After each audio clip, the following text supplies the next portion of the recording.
Apocalypto, yeah. Oh yeah, that's the one with the. And it's actually an awesome movie, particularly from like our perspective, because it's like a race realist movie. Like it shows you, it doesn't depict indigenous people as like liberal or something like, the way like the wise, like they're in touch with nature and like I know. They have like the shaman speaking wise cliches and things like that.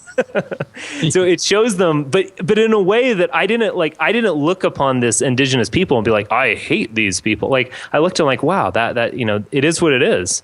Yeah. And but at the end of that film, they have one of the most like white supremacist, and I mean that seriously, not as just an insult term, but like one of the most white supremacist images of all time, where this man who's the protagonist, who's been taken, to the ziggurat or temple to be sacrificed, but he somehow escapes, and then he goes through this just tremendous trial of running away from these lunatics, and then he ends up on the beach and he's totally exhausted and he drops to his knees, and that's the moment when you have a Spanish colonial come, and I think it's like a man holding a cross comes on a boat or something, and the protagonist just like drops to his knees in awe, and it's this kind of like radically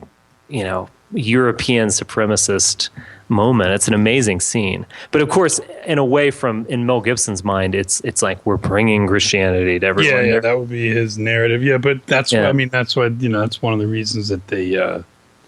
I think that movie was accused of being racist. I'm sure it was, and it is racist in some level. Like it acknowledges race, and that's enough, right? It's like acknowledging that the white settlers, or the white conquistadors, colonists, whatever you want to call them, and the natives were like radically different people. Right. And the natives didn't have like 21st century liberal values. Right. They weren't like really concerned with the greenness of the planet and environmentalism and, preserving the forest and the spirit of nature and all these cliches that white people love to pile on the native peoples. Yeah. Mel Gibson's probably my hero. Hey, look, it's Ghoul. Hi, Ghoul. Oh, cool. How's it going? Everything Mel Gibson touches has a slight aftertaste of being pro-white, usually, or at least pro-Western. Yeah, I agree. And I mean, after his whole anti-Jew rant is called the Holocaust mostly bullshit, and then and then on that phone call with his ex-wife, and he's like pissed that she's like wearing something skimpy all the time. He's like, "Don't come crawling to me when you get raped by a pack of." Be your own fault. Hey, so Ghoul, how are you enjoying your Columbus Day? We're all sharing our trigger stories. Me and my brave indigenous, spiritually enlightened native day. Yeah. Oh yeah. Wait. There's a push to change it to Indigenous Peoples Day. Oh, right? that's already taken on. I think it's Portland already has it. It's like about 70% of the country last time I checked, in some way or another, acknowledges Indigenous Peoples Day. Yeah, and I would, like we were saying before, I would bet that the public schools, that all like the cat lady teachers. Oh, undoubtedly. Anything, but they're teaching about like the legacy of racism. Well, are we indigenous peoples, or? Well, I mean, now, I would argue that now we are. Right. I think every time we've had it. Yeah, when we talk about like immigration, I slip up and refer to us as a Native American. It's like, oh wait, that's not what I mean. Well, you want to know something funny, which is kind of an example of this sort of what Hateful Heretic was talking about, and I know Richard, you would like this, the idea of the church with no salvation. Yeah, I thought that was profound one of the idea. Things that they always do is keep you off balance. Is I remember when I was a kid, we were supposed to signal against calling the indigenous people of this continent Indians, right? No, they're not Indians. That was because of the ignorance of Christopher Columbus, right, and those guys that thought they'd reached India, but really they'd reached here, and so they called them Indians. They're not Indians. And so we were supposed to call them Native Americans, right? And then I remember I was a friend of mine who's about 10 years younger than me.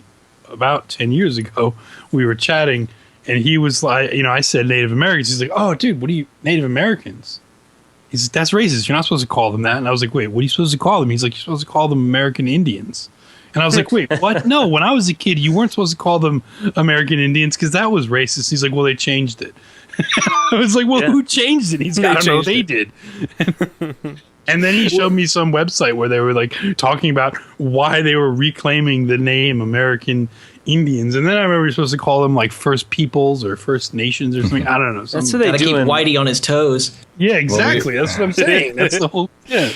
But I mean, I don't see what the big issue is, because there were just homogenous societies in North America at the time, and then the colonials came and brought some diversity and culturally enriched them. Yeah. But see, that's never going to work, because whites are exceptional. I mean, I think that behind all of this liberal worldview is a ironical white supremacy.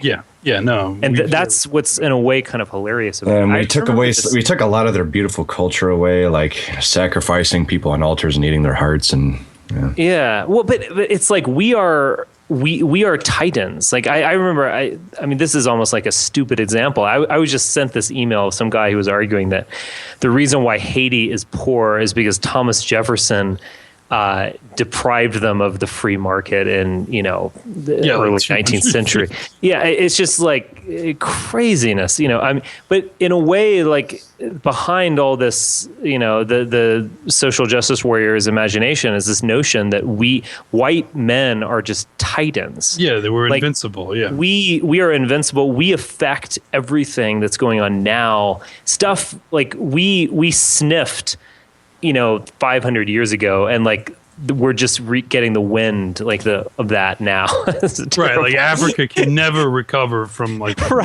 Here's the thing. Here's my question for you on that, and I want to know what your opinion is it that because we used to, I used to be a proponent of at least the rhetorical talking point that like liberals were all secretly white supremacists, right? And I would troll them on that and stuff. And it's like, is it that they are really, really white supremacists? Or is it just that they are so afraid of breaching the political correct code of acknowledging that who other races are has something to do with their condition? So that they have to essentially bow to political correctness by saying, oh, no, it's because of white people. Like blacks are in a bad situation because of white people. It's not their fault, right? So I think that it's both of these things. It's sort of like, and it ends up with this ironic white supremacy. But my question to you is: do you think that they really think whites are supreme, or that they're just so afraid of putting the responsibility for the condition of non-whites on non-whites? I mean, like when we're talking about human psychology, there's not just one simple answer. Okay. And it's not like a logical answer. I mean, humans, we don't make sense. I mean, our that's kind of like why I think we talked about this, Mike, when you were on my podcast of this notion that I think some people in our movement have, or others, where they think of the human beings as like computers, and if you have like a wrong line of code or something that's illogical, their brain will explode. And it's like a Star Trek episode where Captain Kirk like says something that's illogical, and the computer is like, cannot compute, and it starts smoking. And it's like, I mean, that doesn't even happen with computers.